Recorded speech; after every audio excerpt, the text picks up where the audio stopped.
Hello everyone, welcome back to my channel Asima home studies. আমার আজকের এই আলোচনায় সবাইকে স্বাগত। আমার আজকের আলোচনার বিষয় আইসিএসসি সিলেবাসভুক্ত নবম এবং দশম শ্রেণীর কবিতা নীরেন্দ্রনাথ চক্রবর্তী রচিত অমলকান্তি।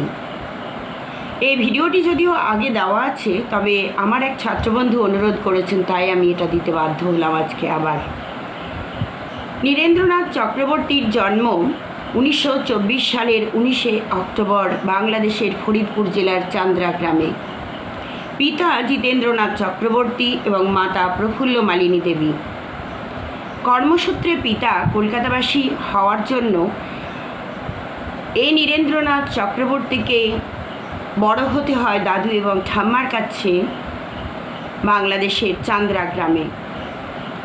তিনি কলকাতায় কাজ শেষ করে ফিরে যান সেখানে, অর্থাৎ তার পৈতৃক ভিটেতে। তাই সেখানেই বড় হয়েছিলেন নীরেন্দ্রনাথ চক্রবর্তী। এই নীরেন্দ্রনাথ চক্রবর্তী সাহিত্য জগতের একজন উজ্জ্বল জ্যোতিষ্ক, ঠিক অন্যান্য কবিদের মতোই।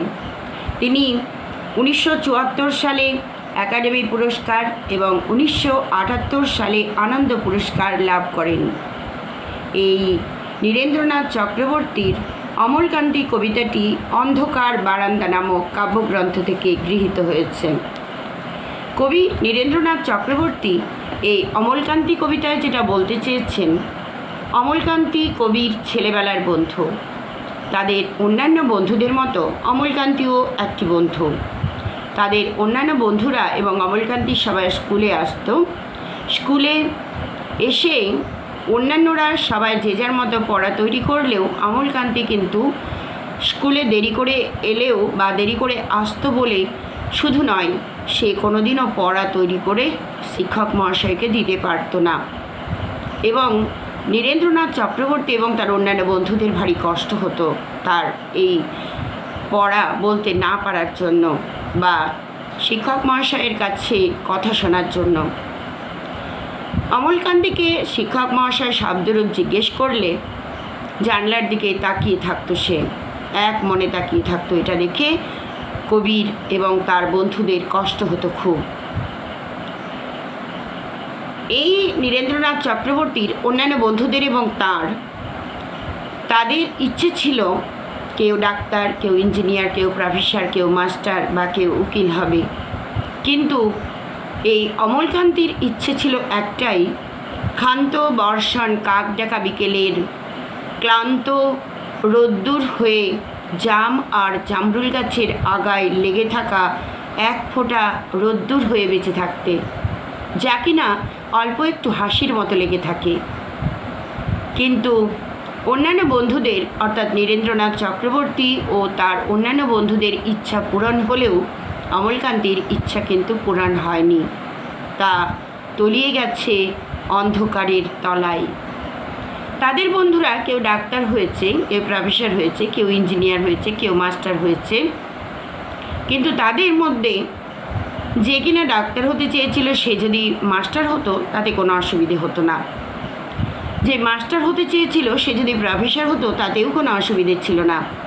বা কেউ যদি ইঞ্জিনিয়ার হতে চেয়েছিল সে যদি উকিল হতো তাতেও কোনো অসুবিধা ছিল না, কারণ প্রত্যেকের চাওয়ার মধ্যে একটা সম্পর্ক জড়িয়েছিল, সেটা হচ্ছে আর্থিক সম্পর্ক। কিন্তু অমলকান্তির সে ধরনের কোনো ইচ্ছা ছিল না। তাদের প্রত্যেকে কেউ না কেউ ডাক্তার, প্রফেসর, ইঞ্জিনিয়ার হলেও কিন্তু অমলকান্তির ইচ্ছা পূরণ হয়নি। সেই ক্ষান্ত কাকডাকা বর্ষণ ক্লান্ত দিনের শেষ রোদ্দুরটুকু, অর্থাৎ যা কিনা জাম ও জামরুল গাছের আগায় বৃষ্টির পরে অল্প একটু হাসির মতো লেগে থাকে, সেই রোদ্দুর হয়ে ওঠা হয়নি অমলকান্তির। তাকে তলিয়ে যেতে হয়েছে ছাপখানার অন্ধকারে। কবি বলেছেন, অমলকান্তি কখনো কখনো ওই ছাপখানার অন্ধকারে তলিয়ে গেলেও তার সঙ্গে দেখা করতে আসতেন। প্রকৃতপক্ষে অন্ধকার তলিয়ে যাওয়ার কথা যেখানে বলা হয়েছে, কারণ অমলকান্তি হয়েছিল ছাপখানার একজন শ্রমিক, যেখানে কিনা রোদ্দুর প্রবেশ করতে পারে না। তাই এরকম বলা হয়েছে যে অন্ধকারে তলিয়ে গেছে অমলকান্তি। কবি বলেছেন অমলকান্তি মাঝে মাঝে কাজের ফাঁকে তার সঙ্গে দেখা করতে আসতো, সেখানে বসে চা খেত, একটু গল্প করত এবং তারপরে বলতো চলি তাহলে। কবি তাকে দরজা পর্যন্ত এগিয়ে দিয়ে আসতেন এবং বলতেন চলি রে, চলে যেতেন, আবার হারিয়ে যেতেন অন্ধকারের ছাপখানার অন্ধকারের মধ্যে।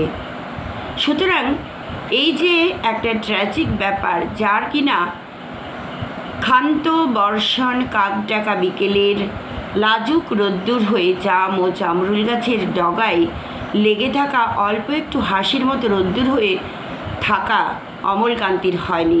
প্রয়োজনের তাগিদে তাকে হারিয়ে যেতে হয়েছিল অন্ধকার ছাপখানার সেই অন্ধকারে। প্রকৃতপক্ষে অমলকান্তির পরিবার যদি সেরকম হয়তো ধনী পরিবার হতো, তাহলে হয়তো তার সেই ইচ্ছা পূরণ হতো। তাছাড়া প্রকৃতির সঙ্গে লেগে থাকা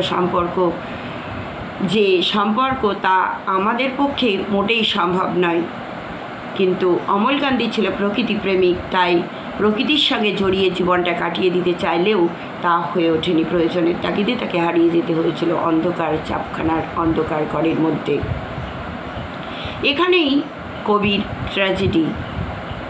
কবিতায় কি বলছেন কবি দেখো। অমলকান্তি কবিতাটি অন্ধকার বারান্দা নামক কাব্যগ্রন্থ থেকে গৃহীত হয়েছে। মূল গ্রন্থ হলো অন্ধকার বারান্দা। অমলকান্তি আমার বন্ধু। স্কুলে আমরা একসঙ্গে পড়তাম, মানে কবি নীরেন্দ্রনাথ চক্রবর্তী এবং অমলকান্তি একসঙ্গে পড়াশোনা করতেন। রোজ দেরি করে ক্লাসে আসতো, পড়া পারতো না, কারণ পড়া তৈরি করে আসতে পারতো না, কারণ অমলকান্তি ছিল প্রকৃতি প্রেমিক, প্রকৃতির সঙ্গে জড়িয়ে থাকার ইচ্ছা ছিল তার, কিন্তু তা হয়ে ওঠেনি। শব্দরূপ জিজ্ঞেস করলে এমন অবাক হয়ে জানলার দিকে তাকিয়ে থাকতো যে দেখে ভারী কষ্ট হতো আমাদের। প্রকৃতপক্ষে আমাদের সবার কিছু না কিছু বেস্ট ফ্রেন্ড থাকে, মানে প্রকৃত বন্ধু থাকে। সেই বন্ধুদের মধ্যে আমার যদি কোনো কষ্ট হয়, তাহলে আমার বন্ধুরা তো কষ্ট পাবেই, সমব্যথী হয়ে উঠবে। তাই অমলকান্তির বন্ধুরা সমব্যথী হয়ে তাকে দেখে তাদের কষ্ট হতো। সমব্যথী কথার অর্থ হলো অন্যের দুঃখে যে সমান ব্যথা অনুভব করে। প্রকৃতপক্ষে এই কবি এবং তার অন্যান্য বন্ধুরা অমলকান্তির দুঃখে দুঃখ পেত। আমরা কেউ মাস্টার হতে চেয়েছিলাম, কেউ ডাক্তার, কেউ উকিল। অমলকান্তি সেসব কিচ্ছু হতে চায়নি, সে রোদ্দুর হতে চেয়েছিল। অমলকান্তি কিন্তু মাস্টার, ডাক্তার, ইঞ্জিনিয়ার, প্রফেসর এসব কিছু হতে চায়নি। সে হতে চেয়েছিল এক ফোঁটা রোদ্দুর, ক্ষান্ত বর্ষণ কাকডাকা বিকেলের সেই লাজুক রোদ্দুর, যা জাম আর জামরুল গাছের পাতায় যা নাকি অল্প একটু হাসির মতন লেগে থাকে। অর্থাৎ বৃষ্টি শেষের যে হালকা রোদ্দুর, পড়ন্ত বেলার যে হালকা রোদ্দুর, সবচাইতে বড় গাছের ডগায় এসে সেই রোদ্দুরটুকু পড়ে এবং দেখতে সত্যি ভারী সুন্দর লাগে। কারণ ওই শেষের রোদ্দুরটুকু দারুণ লাগে। ওই হাসির মতো, এক ফোঁটা হাসির মতো লেগে থাকা রোদ্দুর হয়ে থাকতে চেয়েছিল অমলকান্তি, যে ইচ্ছা তার পূরণ হয়নি। আমরা কেউ মাস্টার হয়েছি, কেউ ডাক্তার, কেউ উকিল। অমলকান্তি রোদ্দুর হতে পারেনি। কবি বলছেন তারা কেউ মাস্টার হয়েছে, কেউ ডাক্তার হয়েছে, কেউ ইঞ্জিনিয়ার হয়েছে, কেউ প্রফেসর হয়েছে, কেউ উকিল হয়েছে, কারণ প্রত্যেকের সঙ্গে তাদের আর্থিক সম্পর্ক জড়িত ছিল। কেউ যদি ডাক্তার না হয়ে উকিল হতো বা উকিল না হয়ে প্রফেসর হতো, তাতে কোনো সমস্যা ছিল না। কিন্তু অমলকান্তি রোদ্দুর হয়ে ওঠা হয়নি। অমলকান্তি রোদ্দুর হতে পারেনি। সে এখন অন্ধকার একটা ছাপখানায় কাজ করে। মাঝে মাঝে আমার সঙ্গে দেখা করতে আসে। অর্থাৎ সেই ছাপখানার অন্ধকারে হারিয়ে গেছে অমলকান্তি প্রয়োজনের তাগিদে, টাকা রোজগারের জন্য তাকে ছাপখানার অন্ধকারে হারিয়ে যেতে হয়েছে, যেখানে রোদ্দুর প্রবেশ করতে পারে না। মাঝে মাঝে ওই কাজের ফাঁকে ফাঁকে কবির সঙ্গে দেখা করতে আসতেও অমলকান্তি। চা খাই, এটা ওটা গল্প করে, তারপর বলে উঠি তাহলে। চা খেয়ে গল্প টল্প করে তারপরে আবার ফিরে যায় সেই ছাপখানার অন্ধকারে। আমি ওকে দরজা পর্যন্ত এগিয়ে দিয়ে আসি, অর্থাৎ কবি তাকে দরজা পর্যন্ত এগিয়ে দিয়ে আসেন, কিন্তু তবু মনের মধ্যে দুঃখটা থেকেই যায়। আমাদের মধ্যে যে এখন মাস্টারি করে, অনায়াসে সে ডাক্তার হতে পারত। যে ডাক্তার হতে চেয়েছিল, উকিল হলে তার এমন কিছু ক্ষতি হতো না, অথচ সকলেরই ইচ্ছে পূরণ হলো একমাত্র অমলকান্তি ছাড়া। আগেই বলেছি যারা ডাক্তার হয়েছে সে যদি প্রফেসর বা ইঞ্জিনিয়ার হতো তাতে কোনো ক্ষতি হতো না, যে ইঞ্জিনিয়ার হতে চেয়েছিল সে প্রফেসর বা উকিল হলে তাতেও কোনো ক্ষতি ছিল না। কিন্তু অমলকান্তি রোদ্দুর হতে পারেনি, তাকে হারিয়ে যেতে হয়েছে ছাপখানার অন্ধকারী প্রয়োজনের তাগিদে। সকলেরই ইচ্ছে পূরণ হলো এক অমলকান্তি ছাড়া, সকলের ইচ্ছে পূরণ হয়েছে, শুধু অমলকান্তির ইচ্ছাটাই পূরণ হয়নি। অমলকান্তি রোদ্দুর হতে পারেনি, সেই অমলকান্তি রোদ্দুরের কথা ভাবতে ভাবতে যে একদিন রোদ্দুর হয়ে যেতে চেয়েছিল।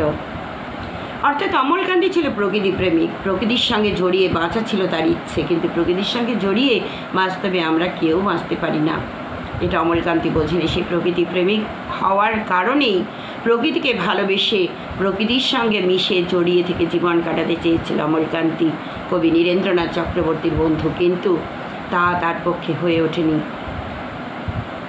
এই যে এই দুঃখটাই অমলকান্তি তুলে ধরেছেন, অমলকান্তির দুঃখটা তুলে ধরেছেন কবি নীরেন্দ্রনাথ চক্রবর্তী। আমি অমলকান্তি তুলে ধরেছেন কথাটি বলেছিলাম, প্রকৃতপক্ষে নীরেন্দ্রনাথ চক্রবর্তী এই কথাগুলি তুলে ধরেছেন অমলকান্তির সম্পর্কে। কবিতাটি এক্সপ্লেন করলাম, কেমন লাগলো জানিও। যদি ভালো লাগে তবে একটা লাইক, শেয়ার ও সাবস্ক্রাইব করে দিও তোমার অন্য বন্ধুদের দেখার জন্য।